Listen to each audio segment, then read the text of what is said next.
Hi, my name is Anidora. I'm the podcast producer for What Is Your Story. On today's episode, we're joined by Love Emeter, who shares her journey of opening Africa's very own Korean store in Lagos. It's the first Korean store to exist where we can get Korean snacks, magazines, and everything K-pop inspired. How this all started for her as just a simple hobby, a simple desire, and how she was able to action it and bring it into reality. She shares the highs and the lows of this journey. I think it's an episode that anyone who is wanting to start something new will genuinely enjoy. All right, guys. You are now listening to an episode of What Is Your Story by Noisy Podcast. Enjoy! Hi, my name is Love Emeter. I'm the founder and CEO of Haru Africa, a Korean-inspired store born in Nigeria, built with vision, hustle, and a little bit of chaos. So this is going to be a real talk, not curated or filtered. I want to share the honest journey of how Haru came to be, the mistakes, the midnight shipping nightmares, the cultural mashups, the inspiration, all of it. So my life before Haru, I was working for an international company as a robotics developer. And I've always had this dream of wanting to share my like for Korean, TV shows or music with people. And as a lot of people who listen to Korean shows would know, when you try to introduce to people, they're always like, How do you even know what they're saying? Everyone's always confused. And I would say my like goes far back as, I would say, 2006, when I used to watch Japanese TV shows or movies at the time. My cousin introduced them to me, and from there naturally I found Korean dramas and realized these were more interesting and more aesthetic. And from there I started listening to Korean music, K-pop, with the likes of Super Junior and older bands that some people these days wouldn't know. So yeah, that is how I got into that whole, craziness. And it followed me all through high school and university. On my own, I was enjoying the whole, K-popness and Korean drama, which is good. Then, while I was working, I really wanted to visit, because I hadn't at the time visited Asia. This was, I would say, 2016. I decided, this was actually an impulse decision. I wanted to travel and I decided to go to Korea. I had 2 weeks off and I decided to go to Korea. Got a visa. It wasn't planned because I, didn't know where I wanted to go to, but I wanted to do it. I traveled to Korea. It was a surreal, experience. At the time, not a lot of people knew how to speak English then, and my Korean wasn't the best at the time. So it was just me navigating my way, trying to find where to go, what to do. But, somehow I found my way around. And at the time when I traveled, it was during Christmas, I would say November. So a lot of sales were going on. I was able to buy a lot of albums, a lot of skincare, which was good. So after my holiday, I went to different places in Seoul. I visited, Namsan Tower. Unfortunately, then there were no concerts that I could go to, but it was okay. I did come across a K-pop idol then. This is Super Junior, one of the members of Super Junior. I had a picture taken with him, which was, again, really fun. So that was, that whole 2 weeks was a really, really fun experience and I enjoyed it. And I would say this was the beginning of Haru as a brand. When I did come back, I wasn't thinking of starting a Korean business, nothing like that. I was just in the moment of, I visited Korea. Everything was just, nice. I was trying to tell people my experience, and of course people wouldn't understand. Why would you go all the way to Asia for what? Do you understand the language? Nobody understood, but as long as I was happy, that was all right. I came back with a lot of skincare items, and as I guess I'm a little bit, I would say I am business oriented, and I thought, okay, Korean skincare is really good because I had used it. I started using it at the time, and I saw the wonders it did for my skin, and I wanted to share it with people. Then Korean items weren't really selling in Nigeria. No one really was on the whole KBT vibe. I then started a skincare brand called the Face brand, which is the first, I would say, mini Haru. I would call it mini Haru. I started the Face brand. I started selling the items that I bought little by little. I opened an Instagram page, and slowly, very slowly, people were becoming more interested in the skincare. I remember my first sale. I sold an ampoule, and I was really excited about it. And I think that feeling of sharing your likes with people and people wanting to know more about it was what drove me into making it bigger. I would say a year, because I was working at the time, so I didn't really have time to think of starting a full-fledged business. So little by little, I was selling skincare and people were getting interested. A year later, I would say 2018 was when I really sat down to think about starting something on this side of the world. K-pop, I wouldn't say non-existent, but it was not a lot of people knew anything about Korean dramas or K-pop, and it wasn't as big as it is today in Nigeria. I did a little research. I tried to look for what to get albums to buy. My first album the first set of albums I bought to sell were BTS albums. I would say BTS Persona and the Map of Soul 7. I got it off Amazon, so you can imagine I wasn't buying them to make a profit. I was buying them to make awareness, because buying off Amazon to retail doesn't make any sense. But this was me just wanting to make awareness among people and to see the interest, to gauge the interest, to create a target audience in the country, which I did. Once I started, once the album came and I started selling them, the audience grew. People who didn't know who they were, they were interested in finding out who they were. So it grew, and from there I started to get more albums and look for suppliers. So that, I would say, that was the journey of Haru. At the time, it was still under the Face brand. I hadn't fully started working on the Haru. How Haru came to be was through a Korean drama called Extraordinary You. The main character, his name was Haru, and I really liked him. I really, really liked him. So I decided to name the store Haru. And at the same time, it made so much sense to me because Haru in Japanese means spring.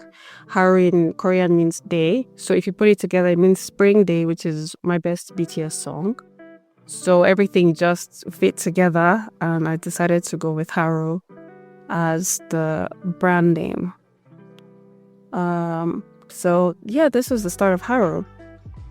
I started importing albums from Korea. I found a supplier and started to import albums from Korea. It was just albums and album merch at the time, and skincare too at the time. So there were no snacks. So we're not doing snacks. Years later, I decided to go to Korea to find out more about the business landscape, which led me to going to Korea University. In Korean, it's called Korea Daehakgyo. I studied an MBA there, and through that, I met a lot of people, different people, I enjoyed. It was a year. It was 1 year study.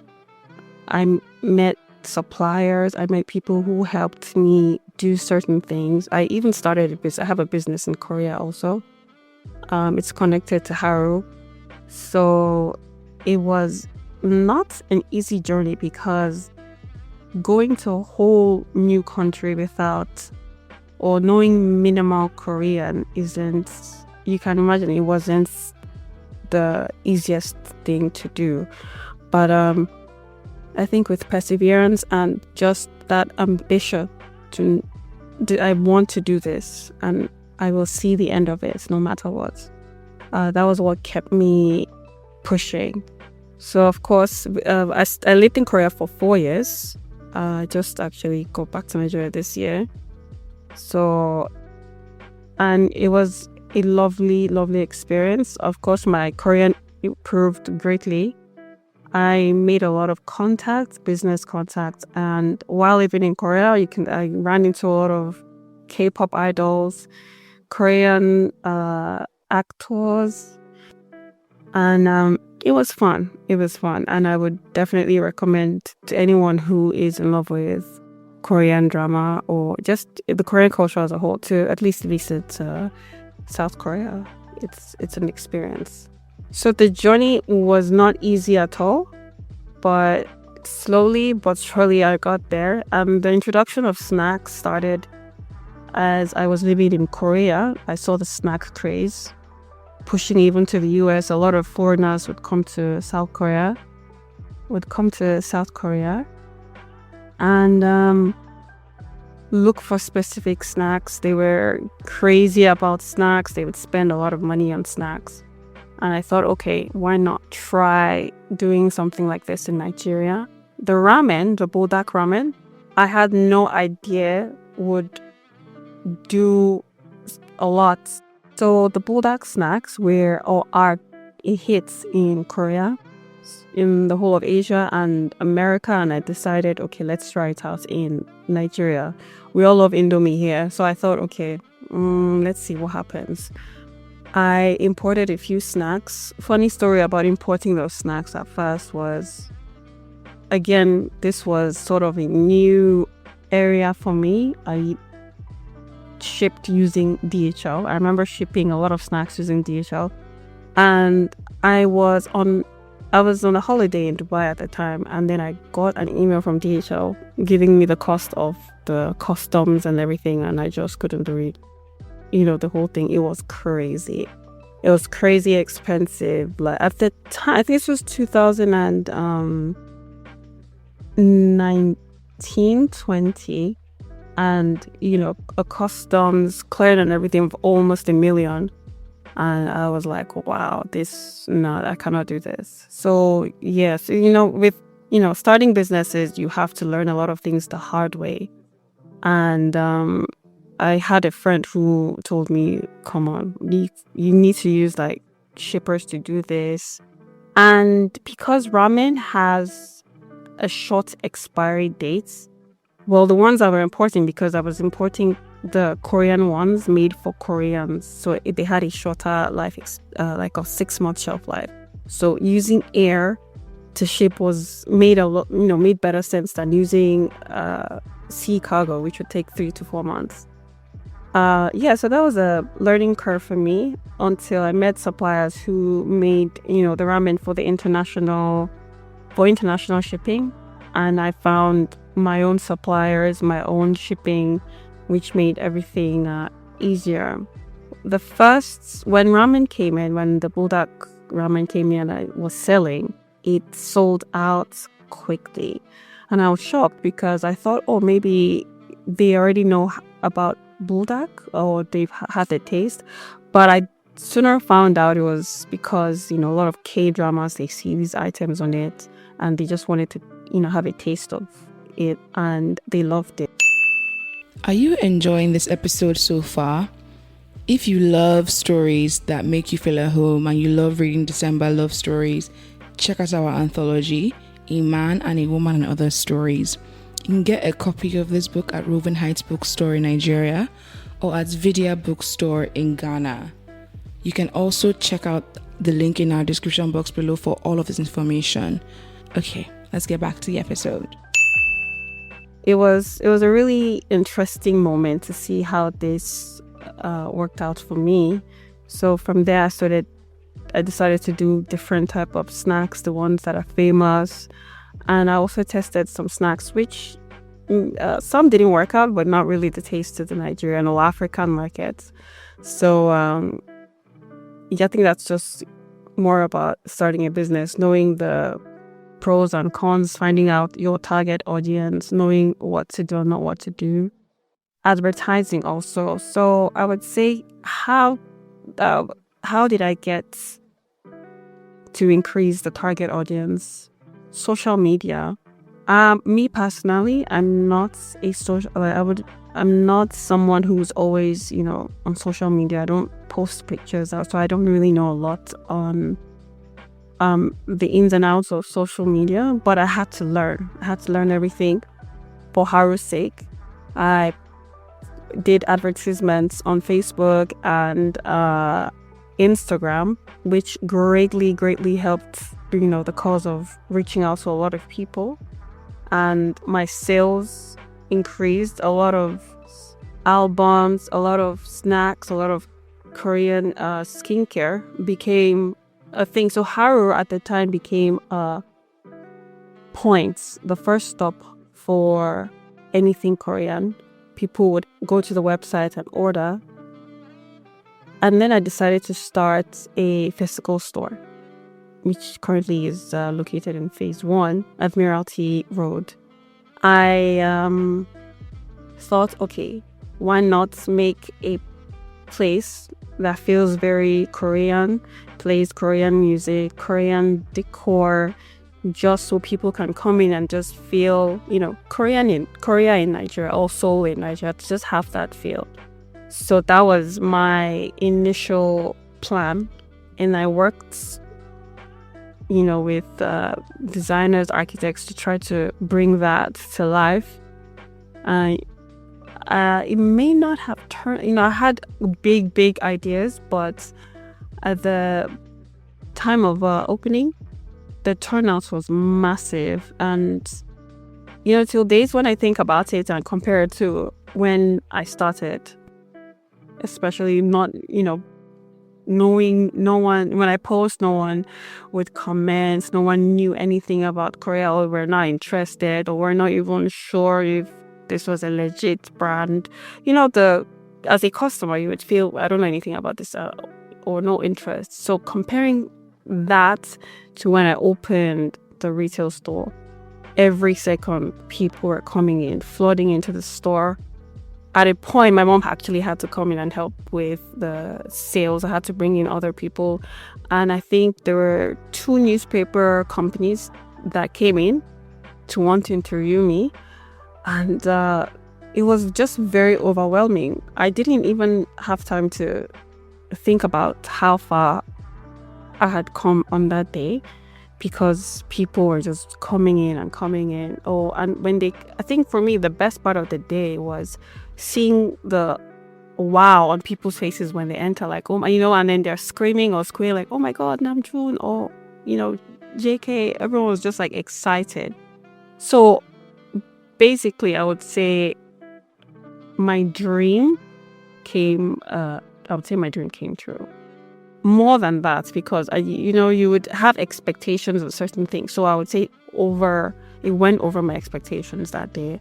And it was, I would never ever forget that opening. The number of people who came and showed love was just surreal. So and I think from then on, Haru became people wanting to get anything Korea will come to Haru.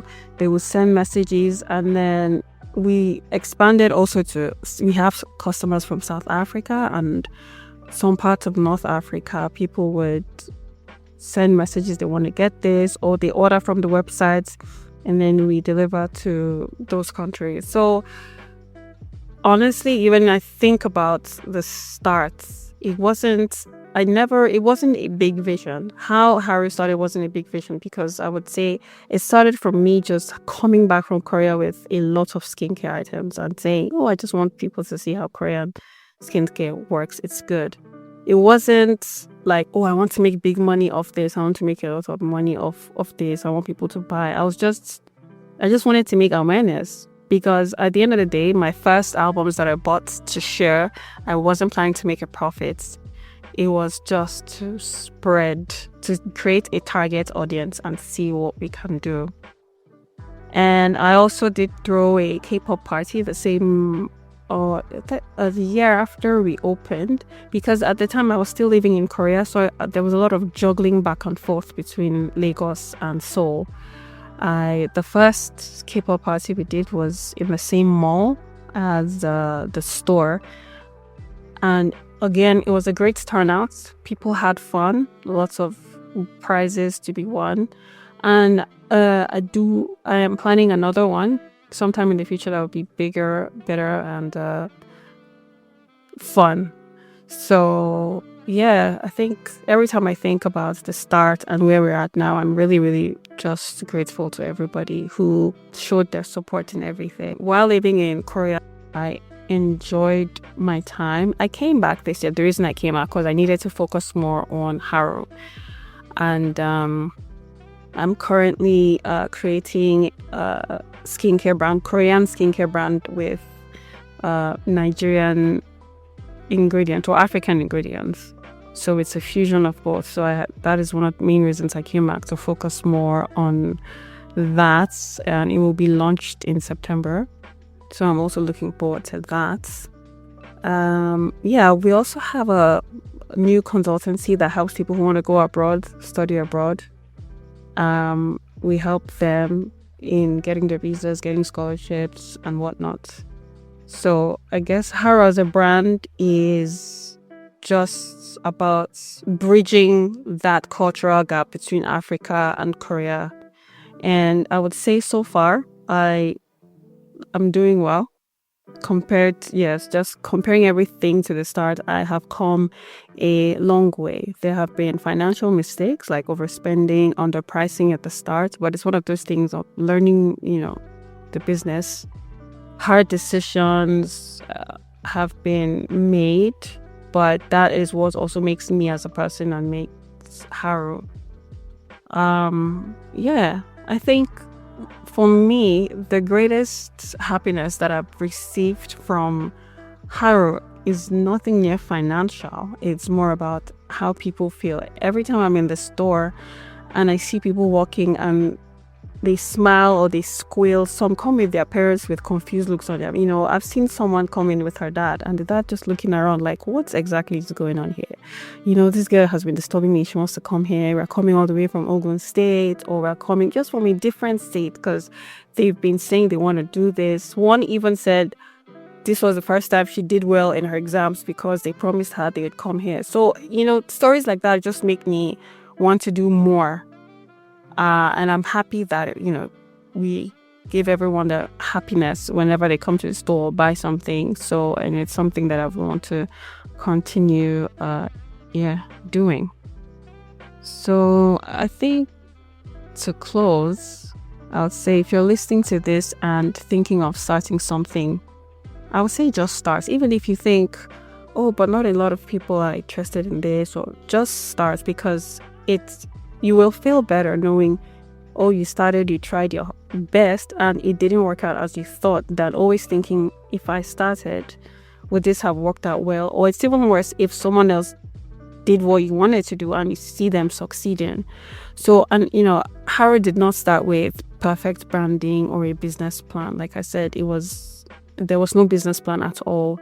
It started with heart and it grew with community, which I'm very, very thankful for. So yeah, that's my story. That's Haru's story. Thank you guys for listening, and I wish you the best in whatever you plan to do. We hope that you enjoyed listening to this episode of What is Your Story by Noisy Podcast. If you would like to be a guest on this show, click on the link in the description box below. Don't forget to share, leave a comment, and like this episode.